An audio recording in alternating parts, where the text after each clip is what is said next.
ಚಿಕ್ಕಬಳ್ಳಾಪುರ ಜಿಲ್ಲೆಯಲ್ಲಿ ಬಾಲ್ಯ ವಿವಾಹಗಳನ್ನು ಮತ್ತು ಪೋಕ್ಸೋ ಪ್ರಕರಣಗಳನ್ನ ತಡೆಗಟ್ಟತಕ್ಕಂತ ನಿಟ್ಟಿನಲ್ಲಿ ಜಿಲ್ಲಾಡಳಿತ ಕ್ರಮಗಳನ್ನ ವಹಿಸ್ತಾ ಇದೆ. ಜಿಲ್ಲಾ ಪೊಲೀಸ್ ಇಲಾಖೆ ವತಿಯಿಂದ ಜಾಗೃತಿ ಗೀತೆಗಳನ್ನ ತಯಾರಿಸಿದ್ದು, ಆ ಜಾಗೃತಿ ಗೀತೆಗಳನ್ನ ಜನರಲ್ಲಿ ಅರಿವನ್ನು ಮೂಡಿಸತಕ್ಕಂಥ ನಿಟ್ಟಿನಲ್ಲಿ ನಾವು ಅವುಗಳನ್ನ ಬಳಸ್ಕೊಳ್ತಾ ಇದ್ದೀವಿ.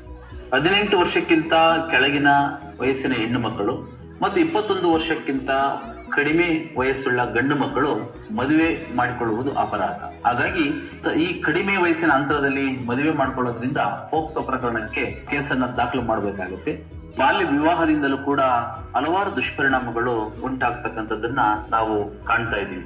ಬಾಲ್ಯ ವಿವಾಹಕ್ಕೆ ಒಳಗಾದಂತ ಮಕ್ಕಳ ಮನಸ್ಥಿತಿ ಮಾನಸಿಕವಾಗಿ ಕುಗ್ಗುತ್ತಾರೆ, ದೌರ್ಬಲ್ಯಕ್ಕೆ ಒಳಗಾಗ್ತಾರೆ, ಖಿನ್ನತೆ ಕಂಡು ಬರುತ್ತೆ, ಭಯಭೀತ ವಾತಾವರಣ ಅಂತಕ್ಕಂಥದ್ದು ಕಂಡು ಬರುತ್ತೆ, ಮಾನಸಿಕ ಧೈರ್ಯವನ್ನ ಕಳೆದುಕೊಳ್ತಾರೆ.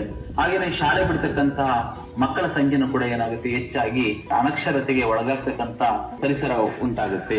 ನಿಮಗೆ ಸಹಾಯ ಬೇಕಾದ್ರೆ ಕರೆ ಮಾಡಿ 1098 ಎಂಬತಕ್ಕಂತ ಒಂದು ನಂಬರಿಗೆ ಕರೆಯನ್ನ ಮಾಡಬಹುದು. ಹಾಗೇನೆ 112 ಎಂಬತಕ್ಕಂತ ಒಂದು ನಂಬರಿಗೆ ನೀವು ಕರೆಯನ್ನ ಮಾಡಬಹುದು. ಯಾವುದೇ ಒಂದು ಗ್ರಾಮೀಣ ಪ್ರದೇಶಗಳಲ್ಲಿ ಬಾಲ್ಯ ವಿವಾಹಗಳು ನಡೀಲಿಕ್ಕೆ ಸಿದ್ಧತೆ ಮಾಡಿಕೊಳ್ತಾ ಇದ್ರೆ, ಬಾಲ್ಯ ವಿವಾಹಗಳು ನಡೀತಾ ಇದ್ರೆ, ಈ ತರದೆಲ್ಲದನ್ನು ಕೂಡ ತಡೆಗಟ್ಟಲಿಕ್ಕೆ 1098ಗೆ ಕರೆ ಮಾಡಿ. ಕೆಲವೊಂದು ಕರೆಗಳು ಬದುಕನ್ನೇ ಬದಲಾಯಿಸಬಹುದು ಎಂಬತಕ್ಕಂತ ಒಂದು ನಿಟ್ಟಿನಲ್ಲಿ ನೀವು ದಯಮಾಡಿ ಕರೆ ಮಾಡಬೇಕು. ಜಿಲ್ಲಾಡಳಿತ ಸದಾ ನಿಮ್ಮ ಜೊತೆಯಲ್ಲಿ ಇರುತ್ತೆ. ನೀವೆಲ್ಲರೂ ಸೇರಿ ನಮ್ಮ ಚಿಕ್ಕಬಳ್ಳಾಪುರ ಜಿಲ್ಲೆಯನ್ನ ಬಾಲ್ಯ ವಿವಾಹ ಮುಕ್ತ ಜಿಲ್ಲೆಯನ್ನಾಗಿ ಮಾಡ್ಲಿಕ್ಕೆ ನಾವು